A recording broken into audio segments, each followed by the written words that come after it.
Welcome to the first in what I hope to be a series of videos called Let's Relive Insert Game Here.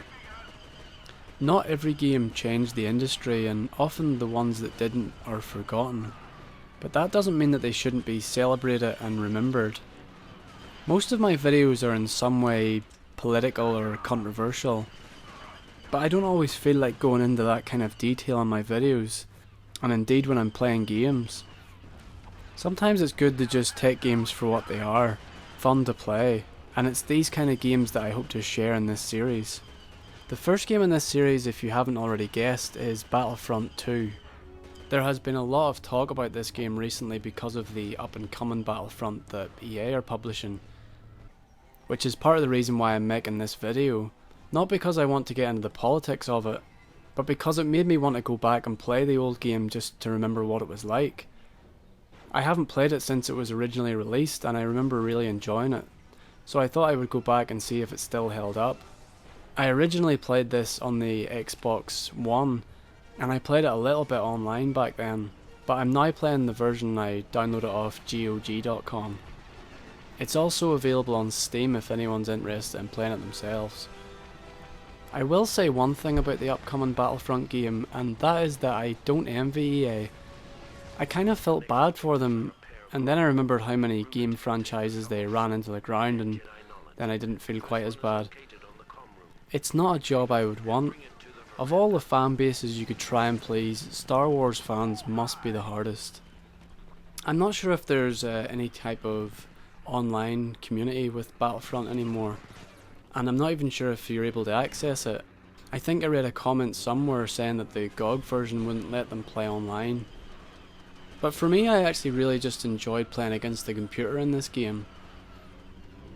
The game actually does a pretty good job in simulating what an online experience would be, playing as an offline game. There's actually something quite refreshing about playing as foot soldiers rather than a hero character all the time. When you're playing as the foot soldiers, you're more like cannon fodder anyway. It's pretty uncommon for a single player game to allow you to respawn the way Battlefront does. When you die, the battle continues and you can respawn until you run out of men. Because you can die and afford to respawn, you actually play a lot more recklessly. If you can run in and get a few kills or neutralise a flag, then that's all you really want. In some other games, dying can actually be quite frustrating, but not in Battlefront. So let's talk about the kits, or the infantry type. It's actually refreshing to play a game that has a set loadout instead of a custom one.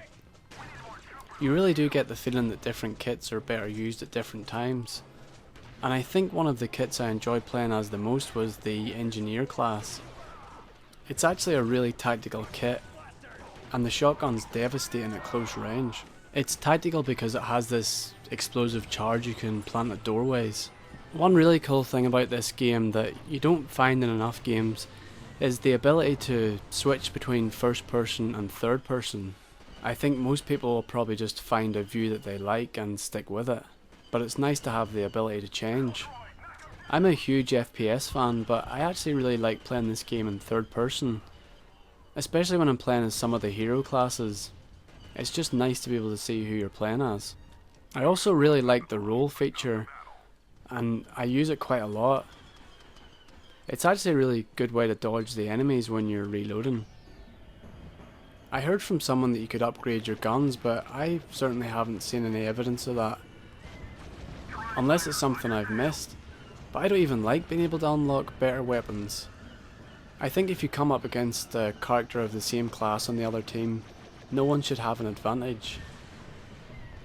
The first time I was really captivated by Star Wars as a child was watching it on TV and seeing the battle at Hoth. It was the only part of the movie that really stuck in my mind. I was probably only about 7 years old. Later on I would get Shadows of the Empire on the Nintendo 64 and really enjoy it. The Hoth level in it didn't disappoint. You were able to harpoon the AT-AT. I was really looking forward to playing that level when I got my hands on Shadows of the Empire, and the same thing happened with Battlefront 2, and again when I went back to play it for this video. 18 missions later, I finally unlocked the Hoth level, only to find out that you actually play it in the story as the Empire.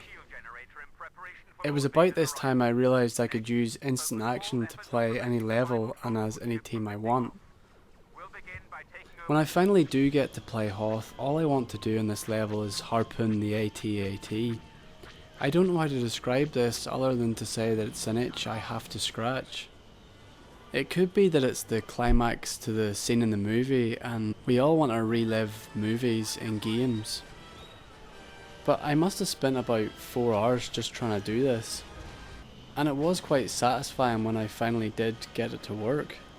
At one point I thought I wasn't going to be able to do it, but I actually seen the computer character take one down using the harpoon gun. So I knew it was at least possible. In fact, you actually can't take one of these things down without the aid of the computer. There are 2 seats in this little spacecraft and the second seat is just for the harpoon gun. I tried switching to this seat myself and firing the harpoon, but then you can't steer. So what I found is that I had to actually wait for one of the computer characters to get in with me and just keep circling until eventually the computer decided to shoot the harpoon. Immediately after taking down the AT-AT, I unlocked the ability to play as Luke Skywalker, which brings me nicely onto the heroes and villains. Luke Skywalker reporting for duty. Head to the tech room. Playing as Darth Vader kinda makes me wish I was in a Tony Hawk's level with a skateboard. There's something really fun about zooming around the map. Even more so when you combine a zoom across the map with a swipe of your lightsaber to a rebel's face. That guy just didn't stand a chance.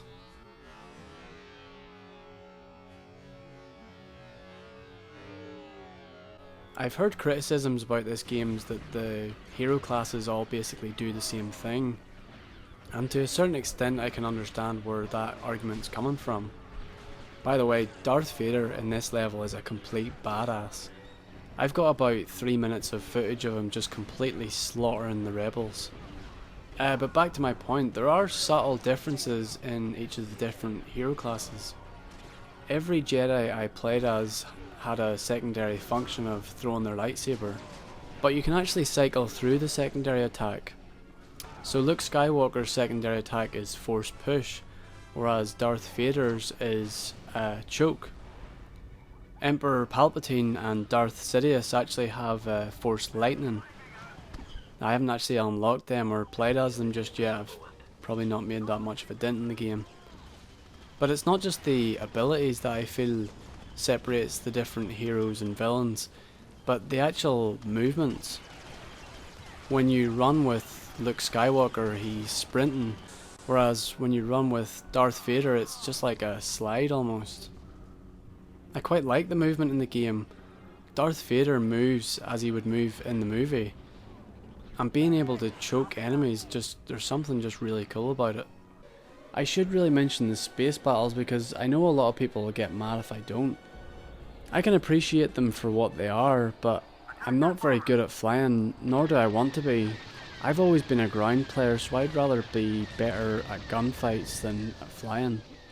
But what else can I say? The space battles are there and they exist. I've had a lot of fun going back and reliving Battlefront 2. Please let me know what you thought of this video. If you think that it's entertaining, I'll make more in this series. If not, I'll continue with my other videos instead.